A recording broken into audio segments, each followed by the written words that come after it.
There you go. Listen to The Social here on talkSPORT 2. Darren Ambrose and football finance novice Dan Bardell with you today. According to most of today's papers, almost all of Manchester United players have been put up for sale this summer, except Kobbie Mainoo, Alejandro Garnacho and Rasmus Højlund. talkSPORT understands the majority of the playing squad and Erik ten Hag are set for a 25% reduction in wages after the club failed to qualify for the Champions League. I mean, first and foremost, that's right, isn't it? You're at a club like Manchester United, Dan. You're not making the Champions League. You expect some kind of deduction, similar to if you get relegated.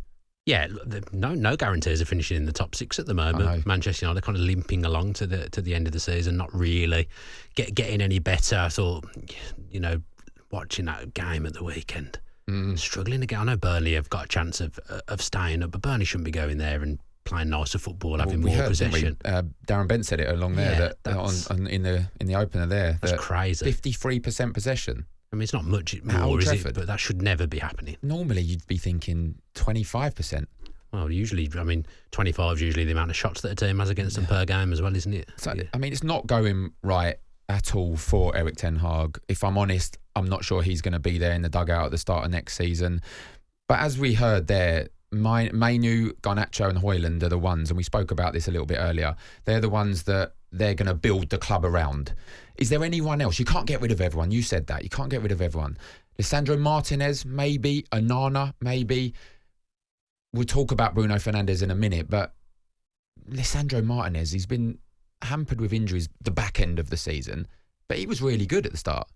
Yeah, look, Manchester United have had injuries this season, just like everyone else. It feels like it's been a bad season generally in the Premier League for injuries, but I don't think you can use that as an excuse for just how bad they've been. I can't believe they're as high in the league as they are. Every time I watch them play, I think, what is this football club? Yeah. What is Ten Hag trying to do here? The distances between the defence, the midfield and the attack, everything always looks off. And I've not sat there and watched them once this season and thought, they played well today. They deserved that. They've had lots of narrow wins at home. They've had some embarrassing days, but both home and away. I think Ten Hag's position's untenable. I think they've gone massively backwards from what he did last season. I think there was a certain amount of goodwill based on what he did last season in terms of, finishing third, winning a trophy, getting to another cup final. I thought that was a good progressive season for Manchester United. But they've gone hugely backwards this season. There's far more questions than answers. Even Rashford we're going to talk about now.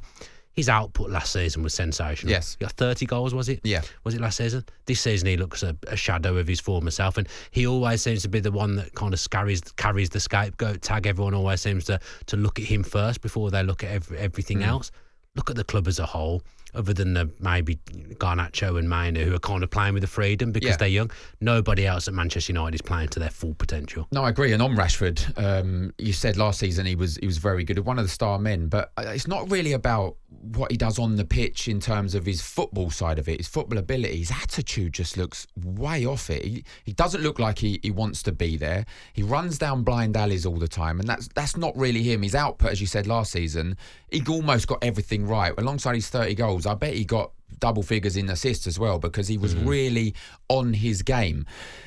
I mean, they want a big fee, wouldn't they? They want to hold out for a big fee, because I think he's one of the only ones really that could attract a big fee. But will anyone pay 40, 50 million for him in Europe? I think Manchester United would want more than that. He's almost gone a little bit stale, hasn't he? I think sometimes a player needs a change of scenery to go and thrive elsewhere. And I think if you put Rashford in the right football environment, I think he would go and do. I think if you put him in that Arsenal team, for example, down that left-hand side, I think he'd be very good at Arsenal. Would he get in, though? I think Trossard plays a fair bit, doesn't he? I think Martinelli's dropped off a little bit this season. I think if he was I don't think Arsenal would be in for him, by the way. But I think if he went there, he'd play games. I just think if you've got to be in the right environment as a footballer to flourish, and I don't think that environment is going to enable Marcus Rashford to flourish. He looks down on himself, looks down on the club as well. If you're at a club where not really anyone's playing well, everything's going wrong, you're completely underachieving as a football club, you're miles off where that club has been over the years, and you're the one that gets the blame for everything. You're the one that's singled out in the press, singled out by the fans.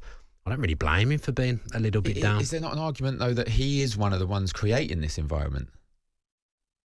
But if you scored 30 goals last season, you're a good player. Marcus Rashford doesn't play last season, score 30 goals, and then start this season and think, I'm just going to be rubbish this year. I'm not going to be at it. You know, there's something wrong within that environment for him. It is not the right environment for him. I think if he changes, he'll go somewhere else and he'll do really well. But I can't see where he would go.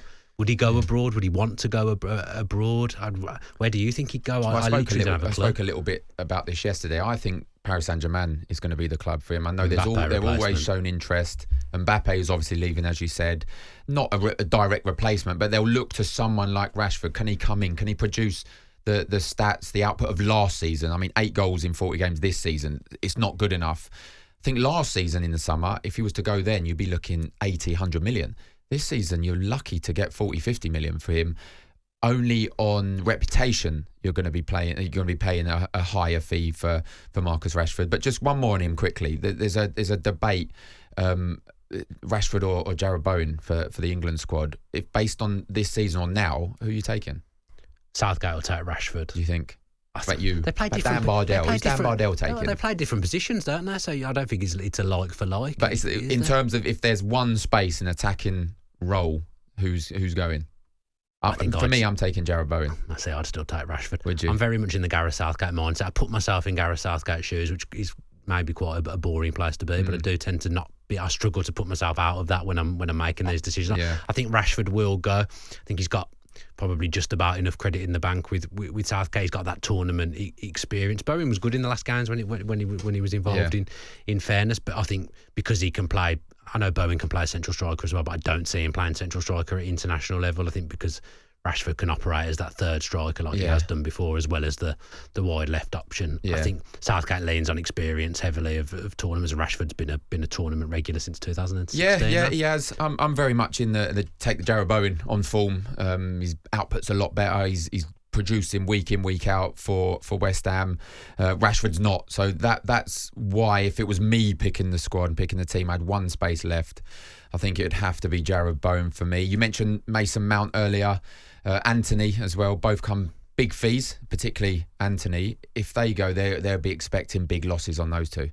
I don't think they could give Anthony away at the moment. Was it his first Premier League goal of the season at the weekend? I don't know who he thinks he is, giving it the big one to Coventry. Yeah. The week before, he's been pathetic since he's come. Do you think he's just not good enough for the Premier League? Very one-dimensional footballer. Yeah, we've seen Cody Gakpo come from Eredivisie as well, and he's not really handled the Premier League. Do you think it's shown that there's the standard in Holland is a lot lower than in the Premier League? I mean, we've spoke about managers previously coming over and hasn't really been a successful manager that's come from that league. I'm struggling off the top of my head to think of a player who's come straight from that league and thrive. I think Gakpo is a good player. I think he's had a bit of an off season, but I think when he first arrived, he was quite explosive, wasn't he? Off the back of the World Cup, and I think I think for Liverpool he could still be a success. He just hasn't got enough to his game. Anthony's so one-dimensional, runs down cul-de-sacs. You know he's going to come in on his left foot. He's a bit erratic. Very rarely hits the target. You know, it was a panic sign, and they completely overpaid for him. You know? And back to Rashford.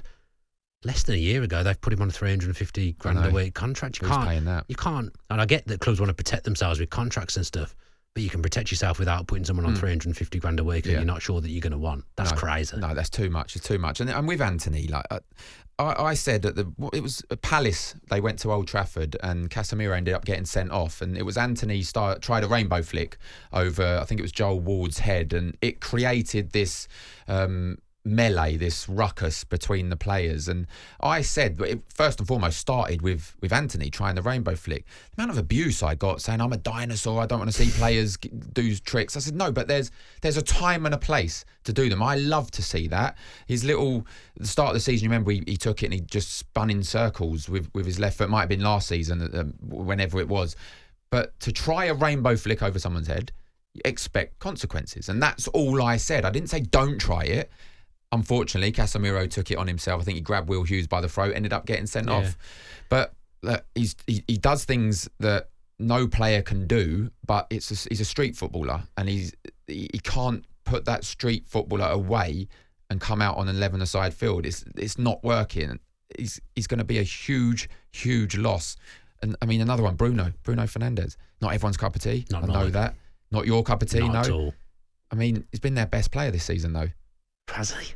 Do they not build the club around him as well? Well, he's the captain, but if I was a Manchester United player and he was my captain, he'd drive me absolutely wild. That video, was it a couple of months ago now, where he's writhing around in pain on the floor, and then he gets up because he thinks he might be able to get a free shot at goal. Yeah. I think he's part of the problem at Manchester United. I think I'm not saying he's not a good player. I think he's vastly overrated. Yeah. You look at his record when he first joined, it was heavily padded by penalties. And I know penalties count as goals, obviously, but I don't think he's perhaps the player that he thinks he is. Every time something goes against him, he's throwing his hands up in the air. And throughout, the time of the last few years where there's been problems and managers have left and whatnot, he's been part of that, like so many other Manchester United players. To me, I don't think he does enough to impact football matches. Do you think giving him the captain's armband has created this fake version of Bruno Fernandes, in terms of take the armband off him, give it to someone else, let him just be the player that is the best player for Manchester United? Don't need an armband to do that. And it's created for me this player that has to look like he's moaning and shouting at the players, and in doing that he doesn't know how to do that as a proper captain. So you get this throwing your arms up, this animosity towards players, this rolling around, and a player that's not who Bruno Fernandes is. When he arrived, he wasn't the player like that. I think giving him that armband has created this player that is a fake version of Bruno. Do you understand what I mean there? Yeah, I mean, if you think back to the prehistoric times when you were playing football, if you think to some of the captains that you played under, Matt Holland, Alan Shearer. Yeah. You wouldn't have seen them doing things like that. Would that inspire you as leadership? If that was me, I'd be thinking, why is he captain? Yeah. I don't. It's That's exactly goes to your point pitch. That he's not a captain, and he's trying to be a captain, and he perceives a captain, or he thinks a captain should act this way because he's seen on the TV Roy Keane berating players on the pitch, but it's a different player, and it's a different type of berating. He's berating Wayne Rooney for missing a chance, or Ronaldo for missing an opportunity.